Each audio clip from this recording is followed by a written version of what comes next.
আল্লাহ মালাকুল মাউত কে বলবেন, মালাকুল মাউত কি অবস্থা? বলবে সব শেষ। মাইয়াব্বা, কে বাকি?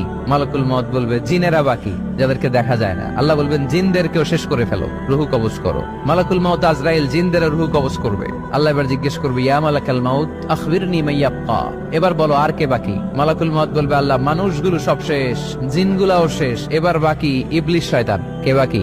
ইবলিসরেও শেষ করো, ইবলিসও শেষ। আল্লাহ আবার জিজ্ঞেস করবেন, ইয়া মালাকাল মাউতি মাইয়াব্বা, আর কে বেঁচে আছে বলো? মালাকুল মাউত বলবে, আল্লাহ আপনার কথা অনুযায়ী পৃথিবীর সব মানুষের রুহু কবজ করলাম, সব জিনদের রুহু কবজ করলাম, ইবলিসের রুহু কবজ করলাম, এখন আছে শুধু ফেরেশতা।